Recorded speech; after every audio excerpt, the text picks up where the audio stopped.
अब आगे आदरणीय विधानसभा प्रभारी रहे आदरणीय हुकम सिंह नेताजी जो बिशनपुरी नगला खैर से हैं, मैं उनसे ये निवेदन करूंगा कि संक्षिप्त में आधे मिनट के लिए अपना परिचय देते हुए परम आदरणीय परम सम्मानीय हमारे आदरणीय रामवीर सिंह जी अहेरिया जी, जिनके समर्थन में हम अपनी बात रख रहे हैं। साथियों, मैं हुकम सिंह अहेरिया नगला बिशनपुरी से हूं और हमारे रामवीर जी चुनाव लड़ने के लिए एमएलए का इस सीट से आ रहे हैं।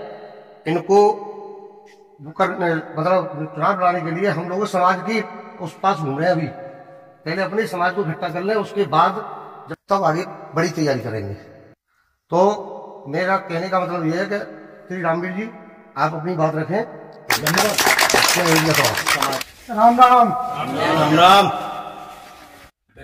मेरे अहिरिया समाज के समस्त सम्मानित साथियों, माता बहने, मेरे प्रिय बुजुर्ग और मेरे साथ कंधा से कंधा मिलाकर चल रहे मेरे साथी, अलीगढ़ से भी हैं कुछ लोग, दिल्ली से, आगरा से, जिस तरह का मुझे सम्मान प्राप्त होता है, आप विश्वास करें मैं उस सम्मान से गदगद हूं। अब मेरी जिम्मेदारी और ज्यादा बढ़ चुकी है।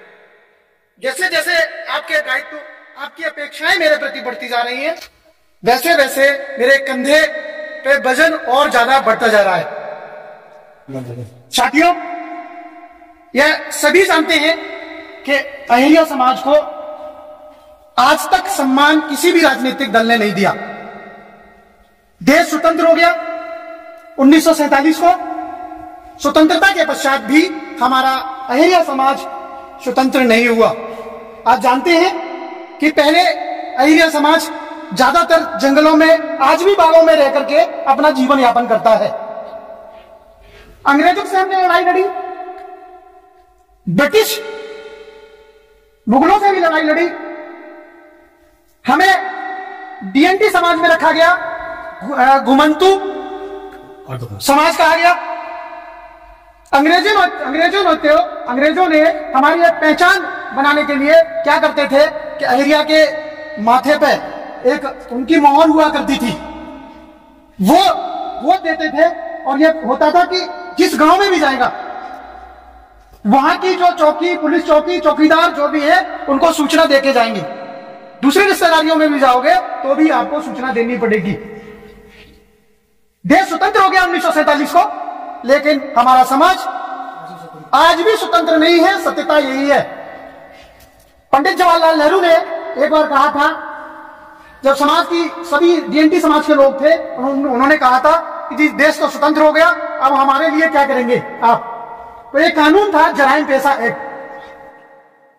जो और समाजों पर भी लागू किया गया था और अहिरिया समाज पर भी लगा था, जो 1952 में जाकर के खत्म हुआ। यानी उस एक्ट को खत्म करने में भी हमारे लिए 5 साल लग गए। आज आप किसी भी समाज की बात कर लो, बहुत सारे समाज हैं, हर समाज का एक से एक बड़ा नेता होगा। मायावती जी दलित समाज के एक बहुत बड़ी नेता हैं।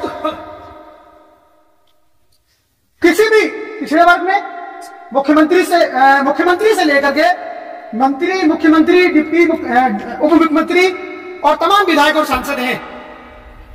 यह हमारे लिए बड़ा दुर्भाग्य का विषय है कि 1947 से लेकर के आज तक अपने समाज को विधायक नहीं मिल पाए।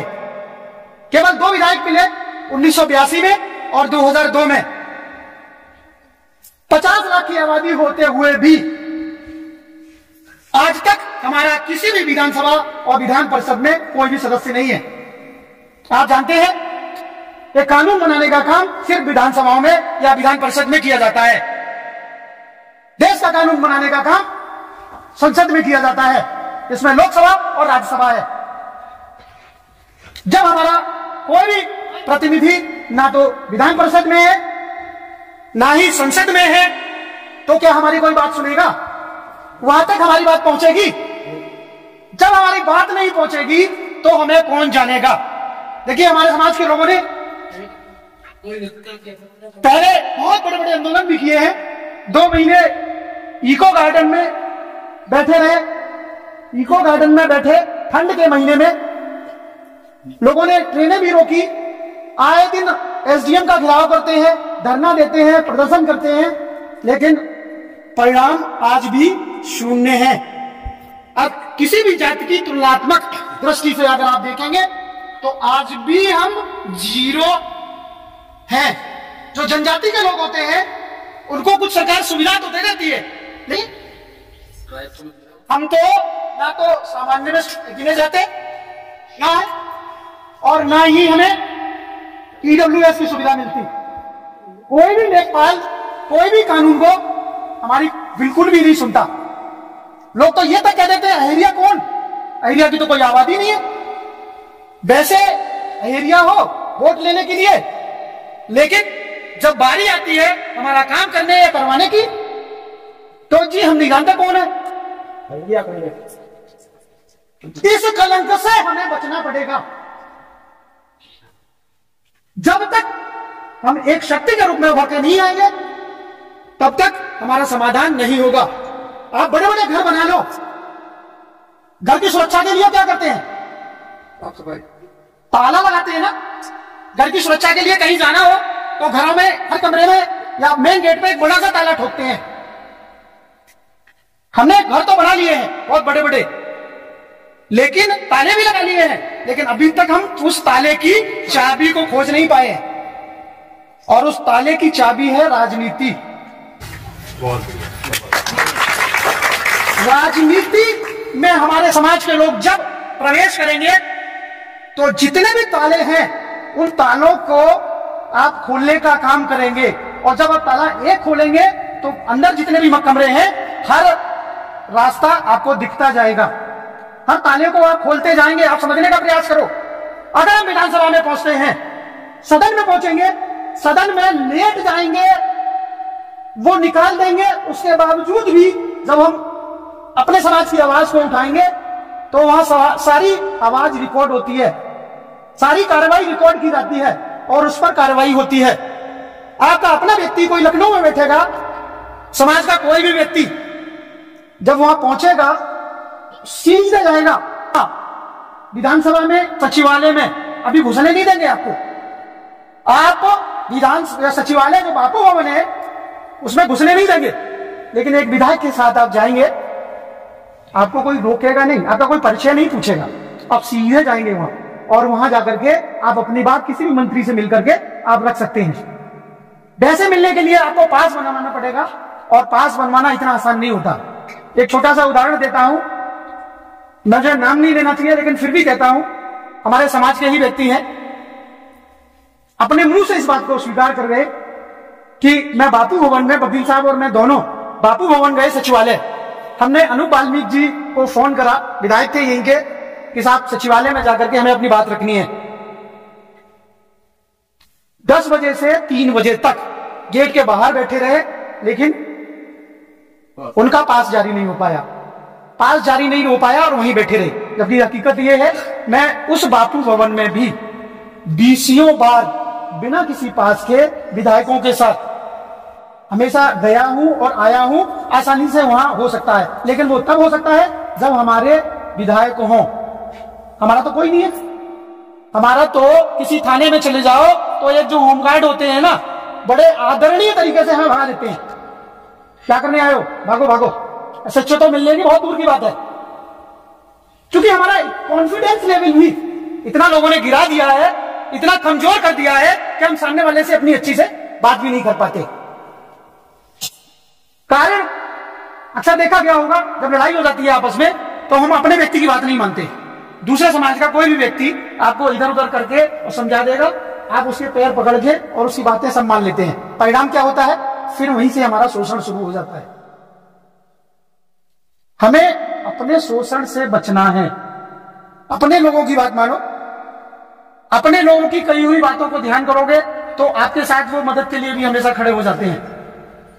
और अगर चुनाव में अक्सर देखा जाता है बहुत तरह के लोग आते हैं, कुछ लोग दारू पिलाने वाले भी आएंगे, कुछ लोग पैसे देने भी वाले आते हैं, लेकिन हर ऐसे व्यक्ति से आपको दूरी बना के रखनी है, क्योंकि 75 साल से हमारे साथ यही हुआ है।